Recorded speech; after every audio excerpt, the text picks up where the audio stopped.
We are joined today here by head women's volleyball coach, Bobbie Jo Stall-Vest. Coach Bobbie, thank you for joining us once again. Thanks for having me, Bo. Hey, great start, 9-1 so far, leading the conference. I believe 7-0 in the conference, leading, I think Southwestern's at 5-2 right now. Are you surprised at all how well this team has been playing this early? I don't know about surprised. We kind of expected to do well and be a competitive squad again this season, but I would say we're definitely further along at this point in the season than we were compared to last year, which is also to be expected because we had a lot of returners and we didn't have a big 2-year break leading into the season. So in a lot of ways, it's nice to be where we're at and be as strong as we are this early on. Absolutely, and dominating, with the exception of Ventura, a traditional powerhouse in volleyball, especially the last couple of years. Their season last year, they were 18-7 overall. They were conference champs in the Western State Conference. You guys have been beating the teams pretty good. I think you guys have dropped one set outside of Ventura, right? I know in the past couple of years, we've had a little bit of problems closing out games in 3 sets. Is there a new strategy into that? Is there something that you have kind of instilled in the mindset of these players that, hey, we're up 2-0, let's focus on this 3rd set and let's get this thing done? Yeah, we've been focusing a lot on closing things out in 3 sets. When you drop a set or 2 to a team that you shouldn't, and then you go to 5 sets, and then sometimes you slip up and lose to teams you shouldn't be losing to. So from a coaching standpoint, we stay with our most aggressive lineup from the beginning to the end. We don't make any changes, and we try to just emphasize the urgency and the importance of that 3rd set. Reverse sweeps happen all the time, so you can't get comfortable and you can't coast. You have to finish that 3rd set strong. And again, dropping sets can sometimes lead to some disasters. So we've been working hard on making sure that doesn't happen.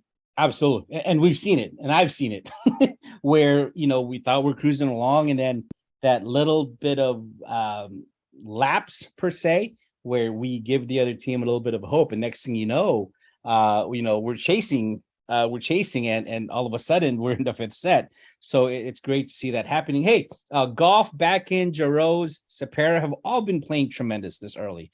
Bakken is ranked number 2 in the state in hitting percentage. Can you tell me a little something about each player and what they bring to the table? Yeah, so to start with Tori Goff, she's our Division I transfer setter, and she's been absolutely a game changer for us. She serves the crap out of the ball. She locates well setting. She makes good decisions. Her defense is awesome. Her pursuit of the ball is awesome. She keeps us in so many plays that we wouldn't be in, and wins us so many rallies just by having kind of that super dynamic quarterback, if you will, that runs our offense and keeps us in a lot of rallies. Isabel Bakken's a returner. She's playing phenomenal. She has come in with a ton of fire. She really wants it this season, and she's been playing really, really well, super consistent. 2nd highest hitting percentage in the state, and has just been playing lights out, and not just hitting, but in all aspects of what her position requires. Sophia Derose gets the majority of the sets on the team, and she's been handling a big load offensively and done a really, really good job, especially against Irvine Valley, which was a big game for us, where she's got 19 kills. So she's getting better every day. She's also a returner and someone who's been leading this team from the beginning and really wants to have a successful season. And then Brianna Sapara is a transfer as well. So she comes to us with a little bit more experience and a little bit of a higher level of play. And she just plays with a ton of confidence and consistency and all of the aspects of her game as well. She's one of the top servers in the state and our top server on our team. So we're really doing well at all 3 contacts, especially with those 4 kids.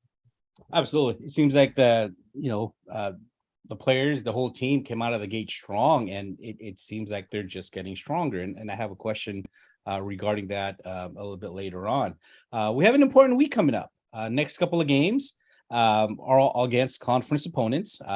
Friday, 16th, Cuyamaca, then at Palomar, Southwestern, then at Grossmont. You know, there's never any easy conference games, right? And it's always that saying, when you're playing a conference opponent, anything can happen. What's the mindset and focus of the team moving forward, starting this Friday, September 16th, at home against Cuyamaca? First serve starts at 5 p.m. What are we going into this? So we have a beast of a conference. We have 9 teams in our conference, so that's 16 contests. So it's a long haul for us. It's a big conference. It's a lot of time where you have to maintain a level of consistency, effort. You have to stay healthy during that time, and you have to get better week in and week out, regardless of your opponent. There's always those rival games that you sort of look forward to, but you got to grind it through and find a way to get better in some of the games that maybe aren't as pumped up or as excited. And so that's definitely, it's a different beast. You can kind of control exactly who you play and the level of play in your preseason, but when you get into conference, it's a little bit different. And but the mindset is to do what we have been doing, stay super aggressive. We want to try to drop little to no sets and just maintain a level of consistency and a level of execution and find ways to get better regardless of who we play. We are joined here today again by women's head volleyball coach Bobbie Jo Stall-Vest, a 3-time conference coach of the year, entering your 5th year here at Mesa. Hey, coach, I know that there are a lot of things going well right now. Obviously, playing solid. You know, you can't really say a lot of things regarding a 9-1 score, 7-0 in the conference. With that being said, are there still aspects of the team in what we still need to improve on in order to capture that conference title and hopefully move far in the state competition down the road? Yeah, for sure. We have a good record right now, but there's 100% a lot of areas that we need to improve on if we want to actually make it through playoffs and get to the state championship. There's a lot of things that we have to continue to build on. And we're just probably the biggest thing that we're focusing right now is our defensive discipline, because that's a strong suit of ours. When we are disciplined on defense, we do really well in that area. We serve really tough. We're going to continue focusing on that. And then offensively, we have a couple kids that are consistently scoring right now, but there's a big drop after those 2 top point scorers. So we have to find a 3rd or 4th person to come in and help carry that offensive load. If we want to go as far as we would like at a certain point, it wouldn't be enough maybe to just have 2 kids scoring for us. We need a little bit more offensive firepower, which is something that we're working on and something that a lot of the girls that are stepping up and getting better in that area. But that's going to be a big focus for us moving forward. Absolutely. Hey, coach, one last question for you. One thing that I've noticed, and also other coaches have talked about, is the team looks physically strong, right? They're not getting tired. And from what I've seen, it seems like they have that extra gear in the 3rd set. Now, is this due to the offseason program that you've designed? And can you tell us a little bit more about the work they did prior to the season starting and how it's now paying dividends? Yeah, we pride ourselves a lot on our strength and conditioning program at Mesa. I think we have, compared to other community college programs and even just other college programs, period, we have a really strong strength and conditioning program, an awesome strength and conditioning coach with Kareth Hiran, who's the assistant women's basketball coach. So we also have a great athletic training staff. So we all work together really well. We want to make sure that they stay healthy. We want to make sure that they get stronger and that they can get through these long weekends. We had 10 matches in 2 weeks. And the fact that we still had juice in the tank at the end really goes to show, we start off in the summer with a lot of just physical conditioning, making sure that their bodies are getting stronger and able to withstand the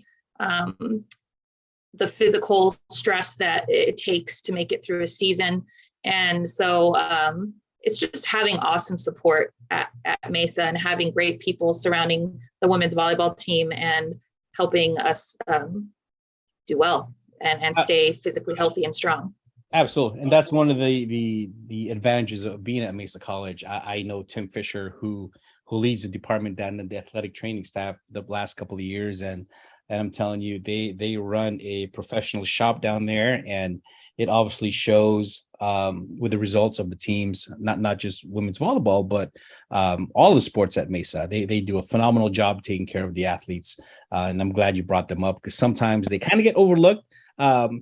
Just because they kind of fly under the radar, but everyone knows, especially the athletes, how integral they are into this whole equation of being able to do what you do, right? I mean, like I said, you don't become three-time coach of the year back to back because of just by yourself, but there's an entire supporting cast that makes that happen.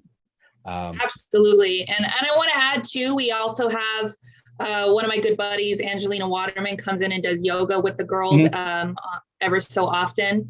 And so we have people that are just want to support this team, even if they're not necessarily on campus, which I think is really special too. There's a lot of people rooting for these kids, and especially this group.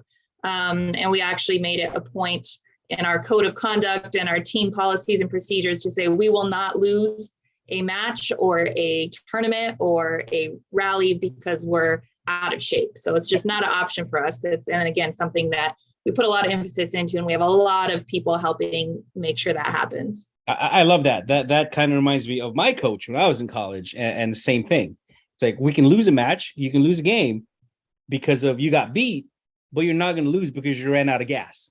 You ran out of gas is because you didn't prepare yourself. And that's one thing that I've noticed with your program, not just this year, but even the previous years. We compete, we'll show up, and hey, we'll battle it out to the end. Hey, coach. Yeah, these girls got a lot of juice in the tank. Hey, it's going to be an exciting week. Once again, thank you for joining us today. I know this is a short interview. I think you guys have a day off today. Just because you guys have had such an aggressive schedule. We're back on the court this Friday, September 16th, at home against Cuyamaca.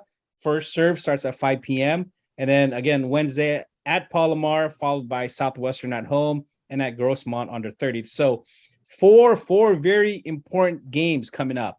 Again, I encourage the fans, the parents, fellow student athletes to come out and support this team. They have something special going on, and I think you can kind of feel the groundswell of the success that's coming right for women's volleyball, and we are looking forward to this. So, Coach, good luck this Friday. We're going to have to catch up again, and hopefully by the end of this month, we're going to report a 4-0 record these next couple games. Absolutely.